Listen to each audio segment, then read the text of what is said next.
창세기 9장 1절에서 17절 말씀 받들어 읽겠습니다. 하나님이 노아와 그 아들들에게 복을 주시며 그들에게 이르시되 생육하고 번성하여 땅에 충만하라. 땅의 모든 짐승과 공중의 모든 새와 땅에 기는 모든 것과 바다의 모든 물고기가 너희를 두려워하며 너희를 무서워하리니 이것들은 너희의 손에 붙였음이니라. 모든 산 동물은 너희의 먹을 것이 될지라. 채소같이 내가 이것을 다 너희에게 주노라. 그러나 고기를 그 생명이 되는 피째 먹지 말 것이니라. 내가 반드시 너희의 피 곧 너희의 생명의 피를 찾으리니 짐승이면 그 짐승에게서, 사람이나 사람의 형제면 그에게서 그의 생명을 찾으리라. 다른 사람의 피를 흘리면 그 사람의 피도 흘릴 것이니 이는 하나님이 자기 형상대로 사람을 지으셨음이니라. 너희는 생육하고 번성하며 땅에 가득하여 그 중에서 번성하라 하셨더라. 하나님이 노아와 그와 함께한 아들들에게 말씀하여 이르시되 내가 내 언약을 너희와 너희 후손과 너희와 함께한 모든 생물 곧 너희와 함께한 새와 가축과 땅의 모든 생물에게 세우리니 방주에서 나온 모든 것 곧 땅의 모든 짐승에게니라. 내가 너희와 언약을 세우리니 다시는 모든 생물을 홍수로 멸하지 아니할 것이라. 땅을 멸할 홍수가 다시 있지 아니하리라. 하나님이 이르시되 내가 나와 너희와 및 너희와 함께하는 모든 생물 사이에 대대로 영원히 세우는 언약의 증거는 이것이니라. 내가 내 무지개를 구름 속에 두었나니 이것이 나와 세상 사이의 언약의 증거니라. 내가 구름으로 땅을 덮을 때에 무지개가 구름 속에 나타나면 내가 나와 너희와 및 육체를 가진 모든 생물 사이에 내 언약을 기억하리니 다시는 물이 모든 육체를 멸하는 홍수가 되지 아니할지라. 무지개가 구름 사이에 있으리니 내가 보고 나 하나님과 모든 육체를 가진 땅의 모든 생물 사이에 영원한 언약을 기억하리라. 하나님이 노아에게 또 이르시되 내가 나와 땅에 있는 모든 생물 사이에 세운 언약의 증거가 이것이라 하셨더라. 노아가 방주에서 나온 뒤의 일이 오늘 본문에 기록되어 있습니다. 먼저 그동안 무슨 일이 있었는지 간략히 앞의 내용을 살펴보겠습니다. 7장 11절에 보시면 노아가 600세 때에 두 번째 달 제17일에 비가 쏟아지기 시작했다라고 되어 있습니다.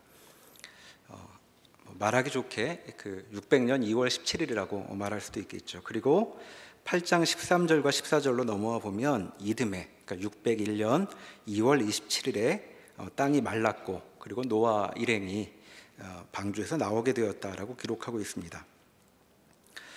다시 앞으로 가면 처음에 비가 쏟아지기 시작해서 7장 12절에 먼저 40일 동안 비가 퍼부었다고 되어 있죠. 그리고 24절로 가보면 150일 동안 그러니까 5달 동안 물이 땅을 뒤덮고 있었다라고 말합니다. 그런데 5절에 보니까 8장 5절입니다. 땅을 채우고 있던 이 물은 그냥 그대로 있는 것은 아니었던 것 같죠. 10월 1일이 되니까 산들의 봉우리가 보였더라라고 말하고 있습니다. 물이 줄어들고 있었던 거죠. 그런데 참 이상한, 우리는 잘 못 해보는 경험인 것 같습니다. 물 위에 뭔가 뾰족한 게 보이기 시작하는데 뭔가 한참 생각했겠죠. 그랬더니 그게 산 봉우리였답니다. 우리는 보통 산 봉우리는 올려다보는데 지금 방주에서 내려다보고 있었겠죠. 그리고 8장 6절에 보면 노아는 40일이 지나서 창문을 열고 까마귀와 비둘기를 내보내보죠. 그런데 나갔던 새들이 다시 돌아옵니다. 앉아있을 땅이 없었던 것 같죠.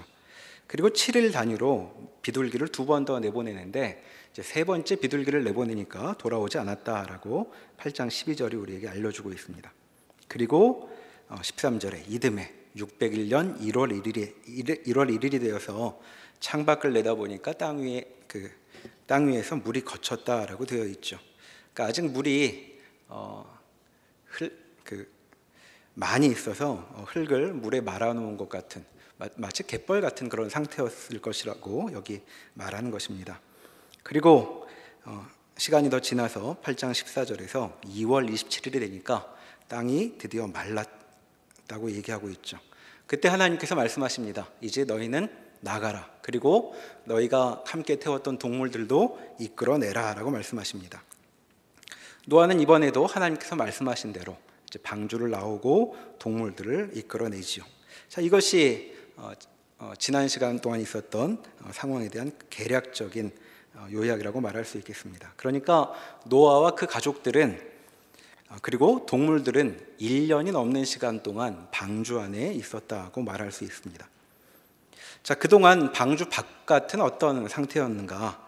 처음 한동안은 앞이 보이지 않을 정도로 비가 퍼부었습니다. 그리고 하늘과 물만 남은 상태로 더 긴 시간이 흘렀습니다.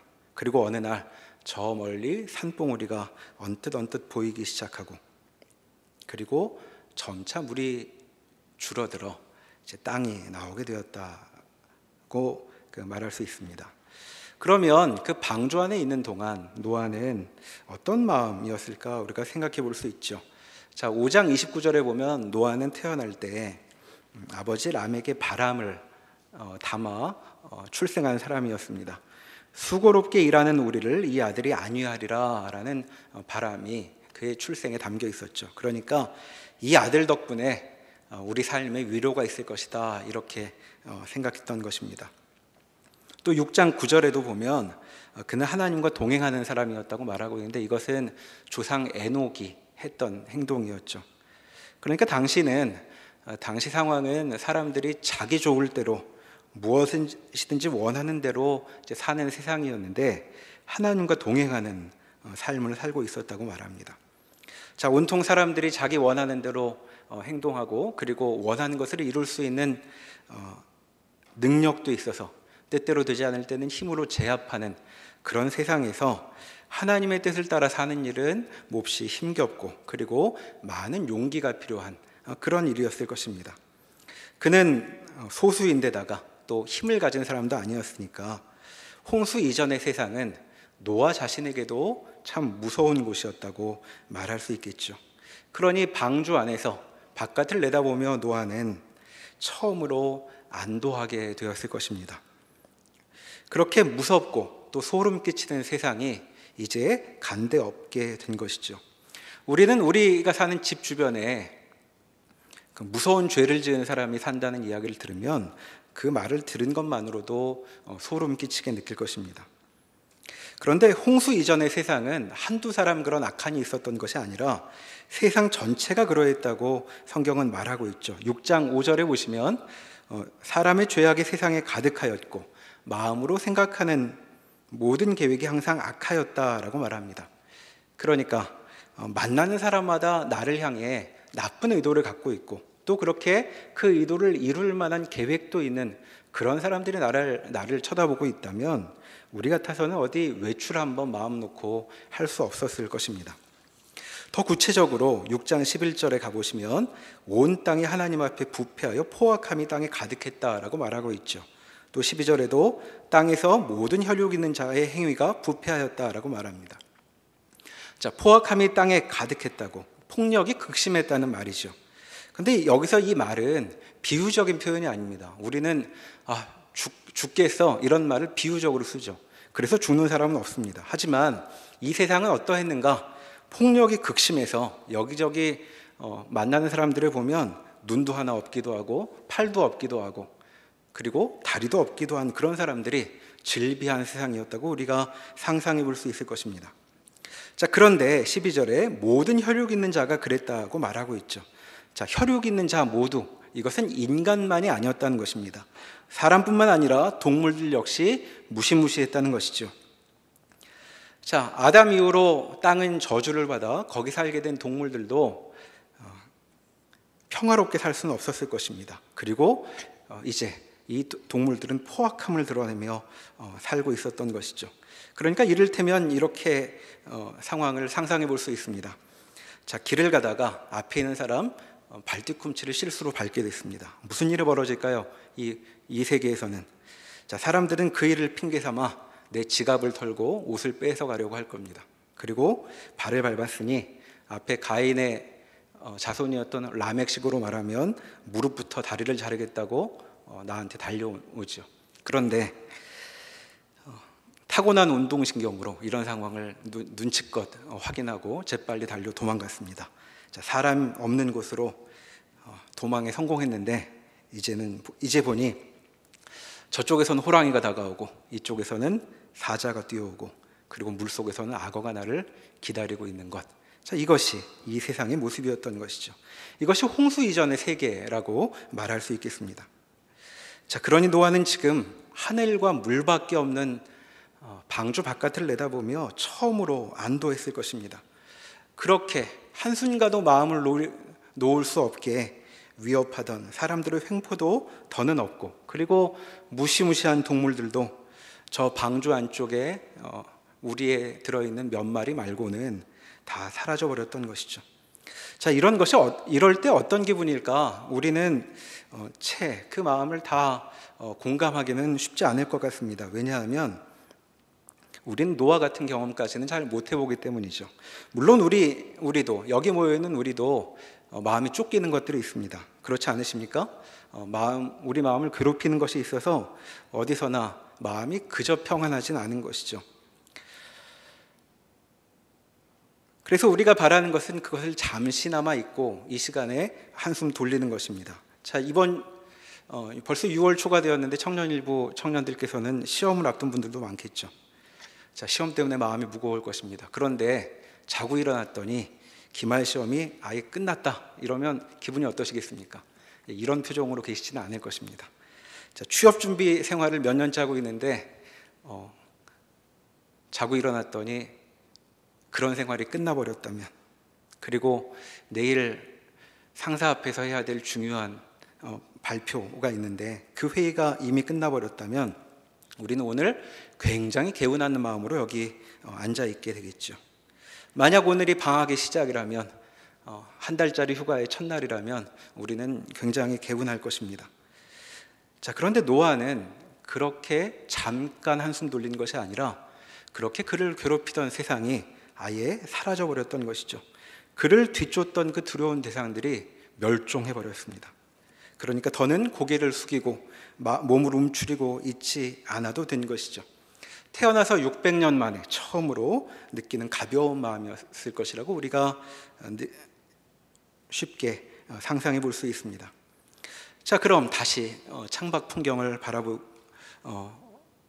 보기로 하죠. 노아의 눈에 들어온 거기서는, 그 창밖에서는 어떤 소리가 들려왔을까 생각해 보게 됩니다. 자, 바람에 있는 물결 소리 말고는 아주 고요했을 것입니다. 갈매기 하나 날지 않는, 물만 일렁이며 파도가 치는 소리만 들리는 그런 곳이었겠죠. 자, 우리에게 익숙한 어떤 소리도 사라진 그런 바깥 풍경입니다. 자, 짐승이 내는 소리, 새가 지저귀는 소리는 방주 안쪽에서만 들리고 저 바깥은 아주 고요할 뿐이죠. 자, 이런 상황은 노아에게 그저 가벼운 마음만으로 다가오지는 않았을 것입니다. 그가 알던 세계는 사라져버리고 이제 세계는 그저 침묵뿐이죠. 그에게 익숙한 어떤 것도 다 사라져버렸습니다. 자, 어렸을 때 놀던 골목, 아파트 놀이터, 그때 그 분식집, 시험 끝나면 놀러 가던 그 영화관, 모든 것이 사라져버리고 아무것도 남지 않은 것이죠. 그렇게 아무런 자취도 남지 않은 그런 세상을 보며 그의 기분은 복잡했을 것입니다. 자, 우리도 무상함을 느끼며 우리가 알던 그 무엇 하나 남지 않았다고 느낄 때면 우리 마음에 뭔가 서늘한 기운이 지나가는 것 같이 느끼죠. 자, 그런 느낌이 노아에게도 있었을 것입니다. 그런데 노아의 가슴속을 지나가는 그 서늘한 기운은 그 정도만이 아니었죠. 지금 노아가 보고 있는 풍경이 무엇인가?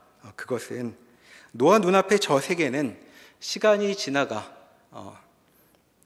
버린 무슨 남은 자취 같은 것이 아니라 심판이 휩쓸고 간 정경이었던 것입니다. 자기를 낳으며 아버지가 품에 품었던 바람이 위로가 있기를 이라는 것이었죠. 그래서 아마 아버지 라멕은 하나님께 기도도 했을 것입니다. 하나님, 저희에게 위로를 허락해 주십시오. 이 세상살이가 너무 힘겹습니다 라고 기도했을 것입니다. 자, 그랬더니 어떻게 되었습니까? 자, 하나님이 정말 그의 탄식과 그의 기도에 응답하셨습니다. 그리고 정말 이렇게 응답하셨던 것이죠. 자, 어떻게 응답하셨습니까? 노아가 위로가 되기를 바랬는데, 그러면 노아가 훌륭한 사람이 되어서 자랑스러운 아들이 되어 아버지에게 위로가 되었는가? 자, 아들이 검사가 되어 아버지의 억울함을 풀어준다든가, 딸이 의사가 되어 어머니의 병을 낫게 해주는 그런 응답이 아니었습니다. 자, 하나님은 그런 식으로 마음에 위안을 주셨던 것이 아니죠. 노아는 지금 이 바깥을 바라보며 아니 이렇게까지 세게 응답하실 줄이야 하고 아버지의 기도를 생각해 보기도 했을 것입니다. 자, 여러분, 우리가 잘 아는, 우리가 살면서 해볼 수 있는 압도적인 경험은 주로 블록버스터 영화 같은 데서 나오는 것이겠죠. 자, 아무리 대단한 스케일의 영화라고 해도 그 영화는 절정에 이르러서는 주인공하고 악당이 타던 비행기나 우주선에서 내려서 칼싸움을 벌입니다. 그리고 나중에는 칼도 놔두고, 그리고 맨 끝에는 주먹질하고 육박전하는 것으로 끝나죠. 자, 지구를 호령하고 우주를 넘나드는 그런 세력이 왜 단판에 그렇게 짓는가 싶습니다.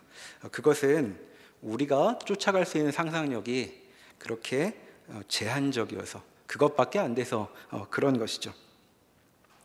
사실 진짜로 힘 있는 존재라면 그런 식으로 문제를 풀지는 않을 것입니다.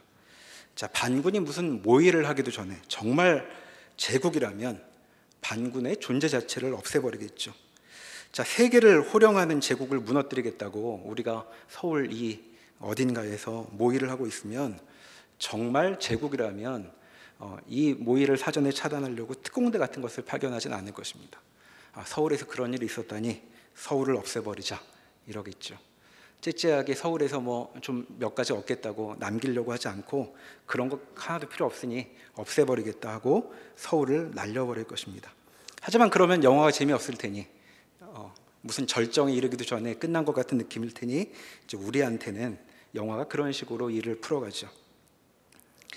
주인공은 악당한테 거의 당하다가 막판에 겨우 힘을 모아서 겨우 이기죠. 이제 그러면 우리는 무슨 일이 벌어지고 있는지 겨우 감을 잡는 것입니다. 그런데 하나님의 응징은 그런 것이 아니었습니다.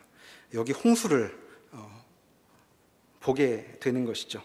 자, 라멕이 신음을 하니까 하나님이 그의 고통의 근원을 제거해 버리십니다. 아니, 세상이 너를 그렇게 힘들게 했단 말이냐? 너 고생 많았다. 내가 세상을 없애주마. 자, 이러니 간구기도는 조심해서 해야 될지도 모르겠습니다. 자, 노아는 창밖을 보며 바로 그와 같은 하나님의 응답을 체험하고 있었던 것이죠. 그는 하나님의 압도적인 힘 앞에 경악했을 것입니다. 눈앞의 풍경을 보며 소스라치게 놀라 이런 하나님 앞에 인간들이 대체 뭘 했던 것인가 하고 묻기도 했겠죠. 그러니까 태어나 처음으로 마음의 시원함과 평안함을 느끼면서도 그 압도적인 결과에 말문이 막혔을 것입니다. 자, 저 멀리 산봉우리가 보인 것이 작년 10월 초였는데, 그리고 이제 물이 물러간 것이 올 1월 초였는데 2월 말이 되어 그 개펄 같은 땅이 말라버리고 하나님께서 나오라고 하십니다. 하나님께서 나오라고 하실 때까지 그 물을 바라보며, 그리고 줄어드는 수면을 바라보며 그는 이런 여러 가지 생각을 하고 만감이 교차했을 것이라고 우리가 생각해 볼 수 있죠. 자, 그렇다면 그동안 방주 안의 풍경은 어떠했을까 또 생각해 볼 수 있습니다. 자, 방주 안에는 사람 8명과 동물들이 타고 있었죠. 자, 그곳은 홍수 이전 바깥과는 다르게 전에 없이 평화로운 곳이었을까 우리가 물어볼 수 있습니다. 자, 여러분 사춘기 때를 한번 떠올려 보십시오. 집안이 평안하셨습니까? 부모님을 보면 언제나 보고 싶었던 그런 분들이었습니까? 부모님하고는 말이 안 통한다고 이제 그렇게 느끼며 우리는 이제까지 지내오기도 했죠. 자, 사춘기가 지난 지금은 어떠십니까? 자, 혼자 사시는 가족, 1인 가족으로 사시는 청년들 한번 생각해 보시죠. 자, 부모님 댁에 가보시면 며칠 만에 돌아오시게 됩니까? 자, 부모님하고 한 집에 살면 야, 이게 바로 내가 그리던 그 집이구나. 홈 스위트 홈 이런 말은 보통 첫 끼 먹을 때까지만 하고 그 다음부터는 계속 부모님 안 보이는 바깥으로 나돌기 마련이죠. 자, 지금도 집안에 있는 그 청년들도 독립을 꿈꾸며 오늘 하루도 저금을 하고 있지 않습니까? 자, 지금 노아는 세 아들 내외와 함께 1년이 넘게 한 집에 지금 살고 있는 것이죠. 결혼도 했는데 분가도 못하고 지금 거기 그러고 있는 것입니다. 자, 우리는 친한 친구들끼리 여행을 가기도 합니다. 근데 한번 상상해 보십시오. 친구들하고 1년 넘게 여행을 하기로 했는데 어디 가는 게 아니고 한 곳에 들어가 있습니다. 그리고 비상식약을 먹죠. 자, 1년 동안 사이가 좋을까요? 아니면 문 열리는 그날만 기다리고 있을까요? 방주도 많이 다르지 않았을 것입니다. 빨리 문만 열리면, 하나님이 허락하시기만 하면 바깥으로 나가 좀 바람도 쐬며 그렇게 살고 싶다는 생각이 들기도 했겠죠. 자, 우리와 마찬가지의 성정의 사람들이었다면 이 노아 일가 8명의 동거는 그리 편안하기만 한 것은 아니었을 것입니다. 또 우리 한 동물들도 한번 생각해 볼 수 있죠. 이 동물들 선별해서 7쌍 또는 2쌍씩 들어온 이 동물들인데, 이 동물들은 방주 바깥에서 죽은 동물들보다 그 포악했다는 동물들하고는 좀 달라서 착한 애들로만 가려 뽑아 들어와 있는 것일까? 그렇지는 않은 것 같죠. 자, 이런 점을 염두에 두면 방주 안을 바라보는 노아의 심경도 그리 편안치만은 않았을 것 같습니다. 사실 노아가 방주 안을 바라볼 때 다시 확인하게 되는 것은 축소판 홍수 이전 세상이었을 것입니다. 자, 홍수 이전 세계의 모판 같은 것이어서 여기 이 사람들, 이 동물들이 바깥으로 나가서 다시 한번 번성하면 그 무서운 세상이 또 펼쳐지지는 않을까, 그는 두렵기도 했을 것이겠죠. 자, 그러니 그는 벌써 나이가 600세도 넘어 세상 돌아가는 꼴도 알 만큼 알고 이 방주한 풍경을 보며 대체 이들이 또 어떤 역사를 이루게 될까, 여러 밤 잠을 설치기도 했을 것 같습니다. 바깥에 있던 사람과 안에 있던 사람들이 다른 것이 아니라면 이들의 미래도 마찬가지라고 걱정되었겠죠. 자, 이런 노아에게 땅이 드러난 지 2달 만에 하나님이 나가라고 하시고 있습니다. 그는 이제까지처럼 하나님 말씀을 따라 행동하죠. 그렇게 방주를 나왔고 이제 그 앞에는 홍수 이후의 세계가 펼쳐져 있습니다. 그리고 이렇게 새롭게 출발하는 노아 무리는 과연 그전과는 다른 세상을 꾸려나갈 수 있을 것인가, 우리는 궁금함을 갖게 되죠. 8장 20절에 가보시면 방주를 나온 노아가 첫 번째 한 일로 제단을 쌓고 제사를 드린 일을 기록하고 있습니다. 그리고 그 제사는 제물이 되는 짐승을 태워서 바치는 번제였다고 말하고 있죠. 노아가 하나님께 번제를 드렸더니 하나님께서 그 제물을 태울 때 그 연기와 냄새를 향기로 여기시고 받으셨다고, 그렇게 본문은 우리에게 알려주고 있습니다. 그 향기를 받으셨다는 말이 그 번제물을 이제 받으셨다는 뜻이 되는 것이죠. 그리고 그것을 향기로 받으시고 마음의 결정을 이렇게 하셨다고 21절 우리에게 알려줍니다. 여호와께서 그 향기를 받으시고 그 중심에 이르시되 내가 다시는 사람으로 말미암아 땅을 저주하지 아니하리니 이는 사람의 마음이 계획하는 바가 어려서부터 악함이라. 내가 전에 행한 것 같이 모든 생물을 다시 멸하지는 아니하리라. 내가 다시는 사람 때문에 땅을 저주하지 않을 것이다. 왜냐하면 사람은 마음에 계획하는 바가 처음부터 악하기 때문이다. 이렇게 되어 있습니다. 자, 이게 무슨 말일까요? 자, 더는 홍수 같은 것으로 나는 사람들을 심판하지 않겠다. 사람들은 원래 생각이 악하기 때문에 그래봐야 아무 소용이 없다는 것을 내가 이번에 확인했다. 이제 이렇게 들리기도 합니다. 그러니까 홍수로 심판해봐야 사람들 고칠 수도 없으니 이제는 그렇게 안 하겠다는 그런 다짐처럼 보이기도 하죠. 하지만 이렇게 읽으면 질문이 남습니다. 무엇이냐 하면, 그럼 그렇게 효과도 없는 홍수를 하나님은 굳이 왜 일으키셨는가 하는 것이죠. 그런 줄 모르셨나 하는 질문입니다. 6장 5절로 다시 돌아가 보시면 6장 5절에 사람이 마음으로 생각하는 모든 계획이 항상 악할 뿐임을 보셨다라고 되어 있죠. 그리고 7절에 보시면 내가 창조한 사람을 내가 지면에서 쓸어버리겠다라고 하나님께서 말씀하십니다.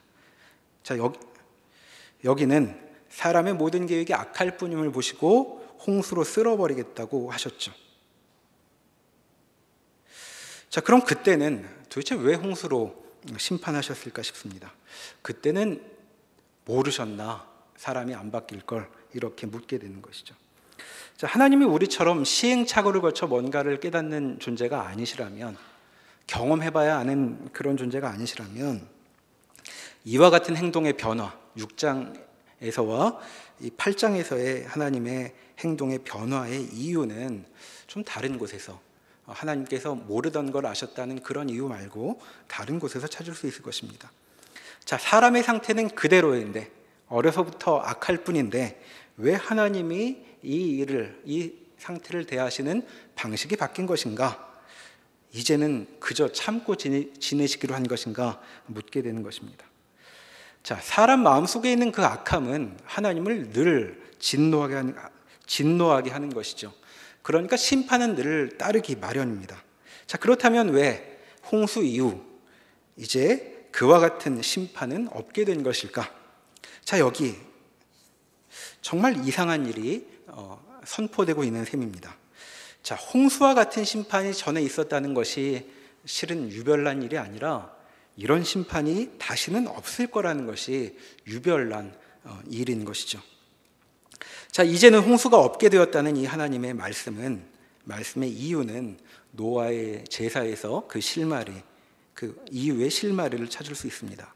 자, 노아가 드린 제사는 번제였죠. 자, 번제란 그 제물을 태워드리는 제사인데 하나님이 명하신 제사의 아주 대표적인 유형이라고 말할 수 있겠습니다. 그 상세한 내용은 레위기 1장에 가보시면 좀 더 자세히 나오죠. 구약 147면 레위기 1장으로 한번 가보시겠습니다. 레위기 1장. 거기 이제 여러 제사 제도를 하나님께서 설명하시는데 레위기 1장 3절에서 17절까지 이제 번제를 어떻게 드려야 하는가 하는 것이 설명되고 있죠. 자, 3절에 보시면 제물이 소인 경우에 번제를 어떻게 드리는지, 그리고 10절에 가면 양이나 염소인 경우에는 어떻게 드리는지, 그리고 14절에는 그 제물이 새라면 어떻게 번제를 드려야 하는지 그 방식이 설명되고 있습니다. 그 제물의 종류가 좀 다르지만 그 내용은 대동소이에서 머리에 안수한 뒤에 그 제물을 죽이죠. 그리고 피는 제단 사방에 뿌리고 그 몸의 대부분은 불살라 바치도록 되어 있습니다. 그런데 9절에 보면 그렇게 그 번제로 제물을 불살라 바치면 그것이 하나님께 여호와께 향기로운 냄새가 된다라고 설명하고 있죠. 자, 이게 소의 경우였고 양과 염소의 경우에도 13절에 보시면 그렇게 드리면 여호와께 향기로운 냄새니라 이렇게 끝납니다. 자, 새의 경우도 17절 끝부분에 여호와께 향기로운 냄새니라라고 그 의미를 설명하고 있죠. 자, 여기 향기로운 냄새라는 말은 그저 그 고기 구우면 냄새가 좋다 이런 얘기가 아닙니다. 이것은 제사를 설명할 때 그 안에 담긴 의미를 설명하는 특별한 용어가 되는 것이죠. 자, 이렇게 제사를 드리면 하나님께서 이 제사를 드렸던 그 사람에게 호의와 기쁨을 회복하시게 된다. 이제 이런 뜻을 갖고 있는 것입니다. 자, 그러면 이와 같은 제사는 왜 드리는가? 1장 4절에 보시면 그 이유가 이렇게 설명되죠. 그는 번제물의 머리에 안수할지니 그를 위하여 기쁘게 받으심이 되어 그를 위하여 속죄가 될 것이라. 자, 여기서 보듯 제사를 지내는 사람은 번제물 머리에 안수를 합니다. 그러니까 손을 얹어 놓는다는 말이죠. 자, 손을 얹어 놓아 이 제물을 드리는 그 사람을 대신합니다를 이제 표현하게 되는 것입니다. 자, 그렇게 하고 동물을 바치면 하나님께서 기쁘게 받으시고 그에게 속죄가 되는 것이죠. 자, 속죄, 죄의 값을 치르는 일이 된다고 말하는 것입니다. 그러니까 이 번제라는 제사는 하나님께 죄를 지을 경우에 드리는 제사가 되는 것이죠. 물론 이제 뒤에도 읽어보면 번제가 꼭 죄와 결부되지 않는 이제 그런 경우도 있습니다. 감사의 제사인 경우도 있는데 이 번제를 본격적으로 설명하며 그 레위기가 우리에게 가르쳐 주는 것은 이 제사는 주로 죄와 연관된다는 점을 먼저 분명히 하고 있는 것이죠. 자, 이렇게 죄인이 자신의 죄를 제물이 되는 동물에게 돌린 후에 그 동물을 하나님께 바치면 그것을 태워 하나님께서 기쁘게 받으시게 되는 것입니다. 향기로운 냄새가 되는 것이죠. 그 죄로 인해 이제 더 이상 하나님의 진노의 대상이 되지 않는 것, 즉 그것을 번제라는 제사는 우리에게 가르쳐 줍니다. 근데 다시 창세기 본문으로 돌아와 보면 창세기 8장 21절에 하나님께서 그 향기를 받으셨다라고 말하고 있죠. 자, 그 향기를 받으셨다, 즉 그 제사가 하나님께 향기로운 냄새가 되었다라는 말입니다. 자, 여기서 창세기 본문이 우리에게 상세한 이야기를 하고 있지는 않지만 이 제사의 성격이 무엇인지 그 실마리를 알려주고 있는 것입니다. 지금 노아는 방주를 나오자마자 하나님께 제사를 드리고 있는데 이 번제의 의미는 무엇인가? 그것은 죄를 염두에 두고 있다는 것이라고 우리가 짐작할 수 있는 것이죠. 특별히 번제를 드릴 이유가 있었겠구나 하고 따라가 볼 수 있는 것입니다. 자, 그는 물론 무서운 심판 가운데에도 하나님께서 이들을 보존해 주셨다는 사실을 감사하고 감사의 제사를 드리기도 했겠죠. 하지만 그와 동시에 노아는 방주 바깥의 존재들과 별로 다르지 않은 같은 성정을 지닌 방주 안 사람들과 동물들을 놓고 하나님께 제사를 지내고 있는 것입니다. 자, 노아는 방주한 무리들을 보며 그들이 하나님의 진노의 대상과 다름없다고 생각할 수밖에 없었을 것입니다. 그러니 그는 이제 방주 바깥으로 나가도 홍수와 같은 심판이 기정사실처럼 다가올 것이라고 생각했겠죠. 또다시 오고야 말 심판, 홍수 같은 압도적인 그런 심판을 앞에 두고 그는 두려워했던 것 같습니다. 그리고 이와 같은 노아의 걱정과 불안은 가벼운 것이 아니었다고 창세기 본문은 우리에게 다시금 강조해주고 있습니다. 창세기 9장 9절에 가보시면 하나님은 방주를 나온 노아와 그 자식들 그리고 동물들 모두와 언약을 세우신다고 말하고 있죠. 자, 언약이라는 말은 약속이라고 바꿀 수도 있습니다. 어떤 특별한 약속을 하셨다는 것이죠. 자, 약속의 내용이 11절에 나옵니다. 9장 11절에 보시면 내가 너희와 언약을 세우리니 다시는 모든 생물을 홍수로 멸하지 아니할 것이라. 땅을 멸할 홍수가 다시는 있지 아니하리라. 자, 이 언약의 내용이 무엇입니까? 다시는 홍수로 멸하지 않겠다고 하나님께서 따로 약속까지 하셔서 보증하고 계시는 것이죠. 다시는 홍수로 멸하지 아니하실 것이라는 것이 왜 이리 강조되고 있는 것일까요?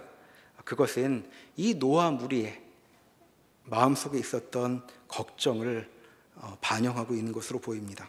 어떻게 살아남아 여기까지 남아있긴 하지만 우리라고 무슨 다른 운명이 있겠는가? 우리도 곧 죽을 것 아니겠는가 하는 그런 불안함, 그런 걱정, 그런 두려움이 이들 가운데 팽배한 분위기였을 것입니다. 자, 이런 노아 무리를 앞에 놓고 하나님이 약속하시는 것이죠. 걱정하지 마라. 내가 약속한다. 너희는 그렇게 멸망하지는 않을 것이다. 그러니 걱정하지 말고 살아라. 9장 1절에서 말하듯 생육하고 번성하고 땅에 충만하여라 라고 말씀하고 계시는 것입니다. 자, 죄악을 보면 그냥 두실 수 없는 의로운 하나님이시라는 사실을 우리가 염두에 둘 때에 하나님께서 이렇게까지 약속하시는 것을 보면 하나님 마음속에 무언가 다른 계획이 있었음을 예측해 볼 수 있죠. 그런데 이렇게 약속 한번 하신 것으로는 사람들에게 크게 안심이 되지 않았던 모양입니다.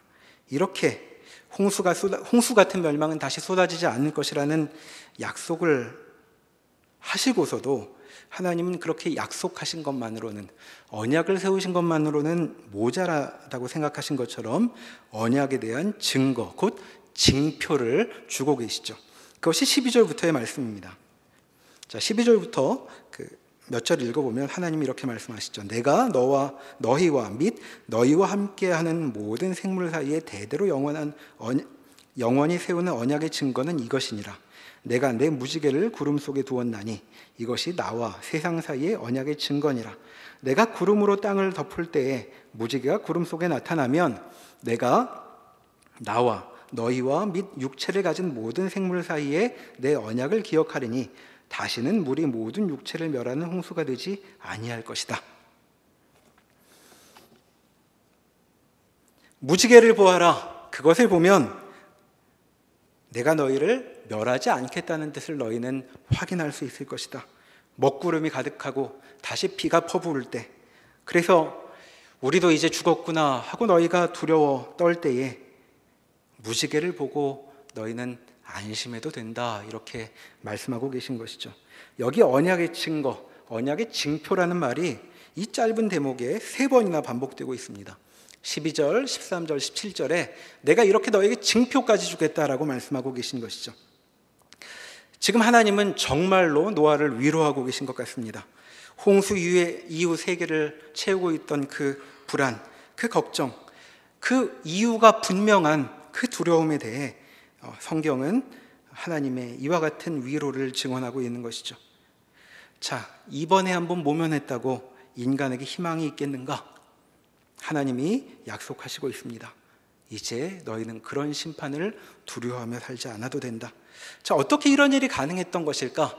그것은 번제가 실마리가 되는 것입니다.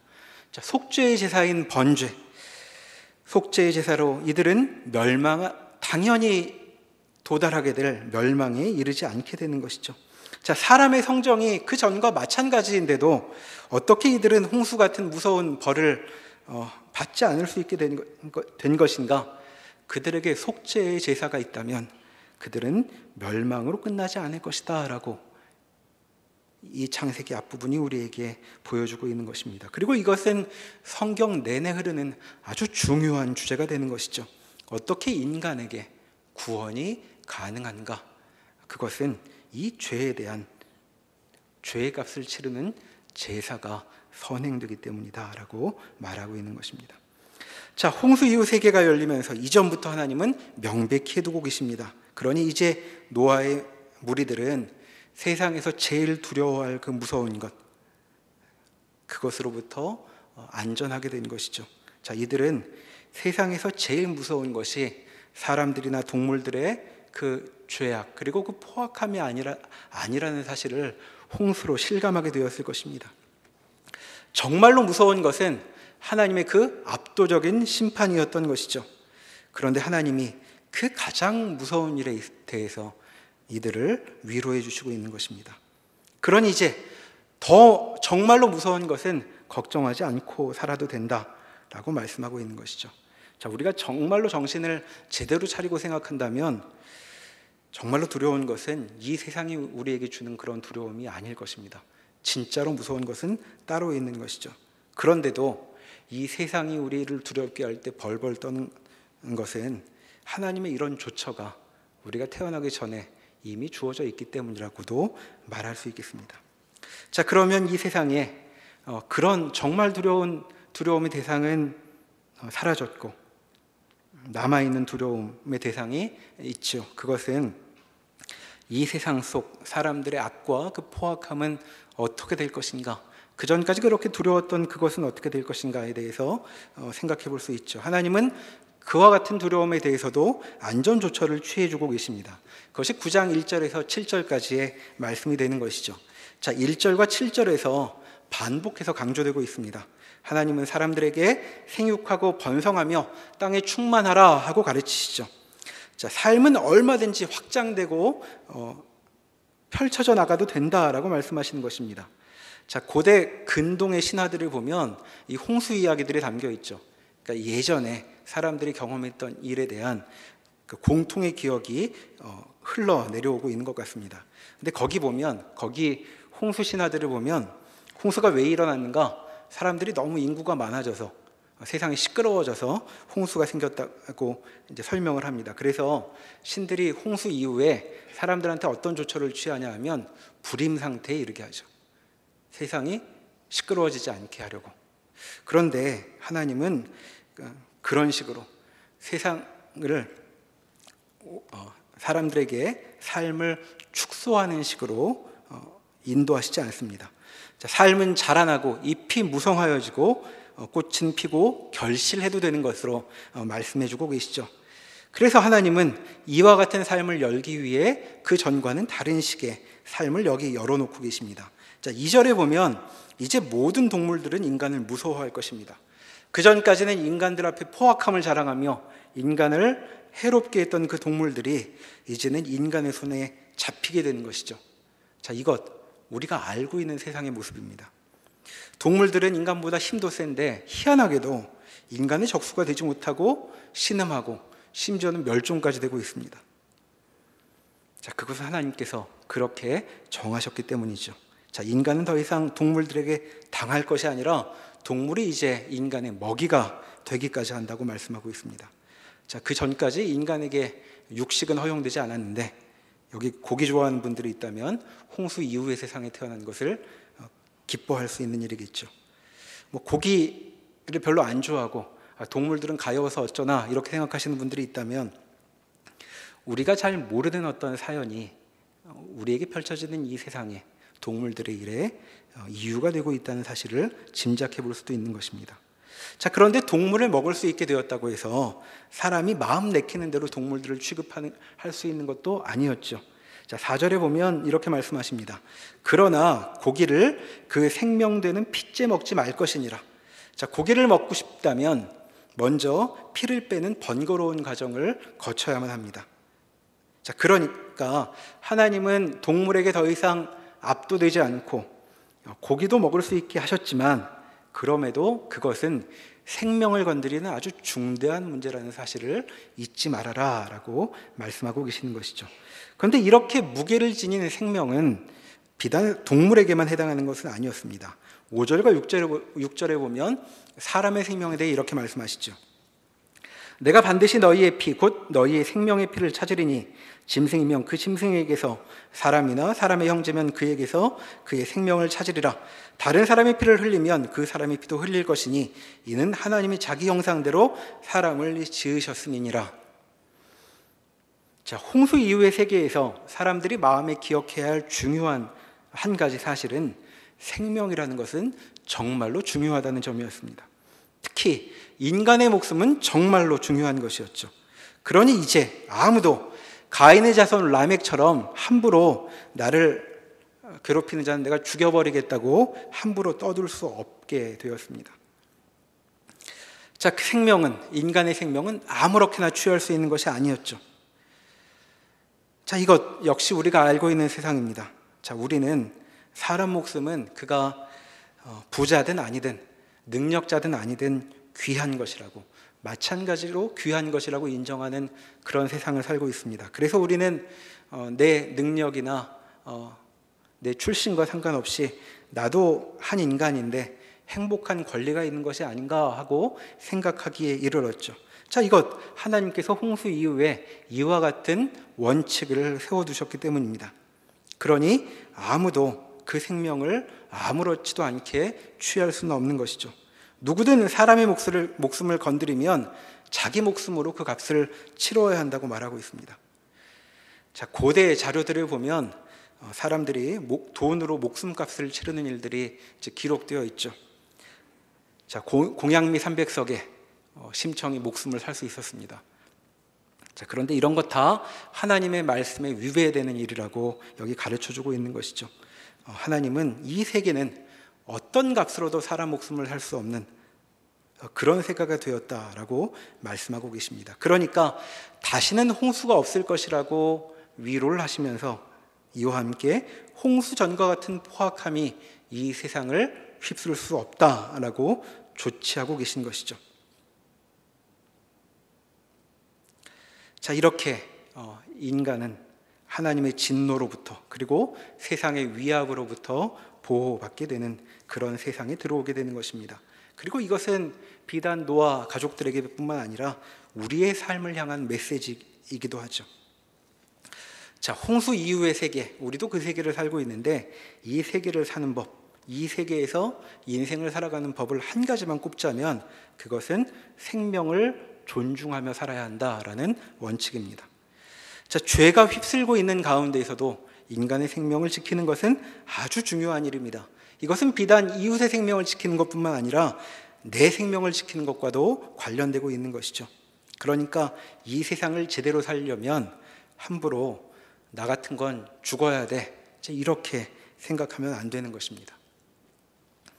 하나님은 나 같은 존재의 생명도 몹시 귀히 여기신다고 여기 말씀하고 계시는 것이죠. 그러니까 무지개를 볼 때마다 우리는 기억해야 할 것입니다. 아직 나 살아도 되는 것이구나. 이 인생 참 보잘것없어 보여도 홍수로 쓸어버릴 그런 인생이 아니었구나 하고 다시 기억해야 하는 것입니다. 그리고 살아가면서 어떤 이야기를 듣더라도, 어떤 비참한 상황 가운데 빠지더라도 우리는 이 사실을 잊지 말아야 합니다. 하나님은 내 목숨값을 그 어떤 것으로 대신할 수 없이 아주 귀하게 여기시고 있다고 여기 말씀하고 있는 것이죠. 이것이 바로 이 세계, 우리가 살아가고 있는 홍수 이후의 세계를 살아가는 처세의 첫 번째 원칙이라고 말할 수 있을 것입니다. 우리는 몹시 귀한 목숨을 부여받아 이 시간을 살고 있습니다. 하나님의 심판도 막으시며 우리에게 우리의 인생을 허락하고 계신 것이죠. 하나님의 놀라운 일들이 우리의 인생을 기다리고 있기 때문일 것입니다. 그와 같은 사실을 기억하며 우리의 인생을 귀하게 소중하게 붙들고 살아가는 주님의 백성 모두가 되었으면 하고 소망합니다. 기도하시겠습니다.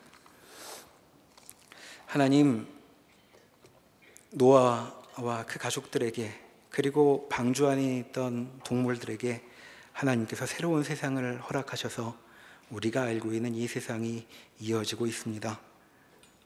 죄에도 불구하고 하나님은 이 세상을 심판하시지 않고 주의 뜻을 이 가운데 이루어 가려고 하십니다. 그리고 우리가 그와 같은 주님의 귀한 뜻 가운데 이 세상에 나와 살아가고 있습니다.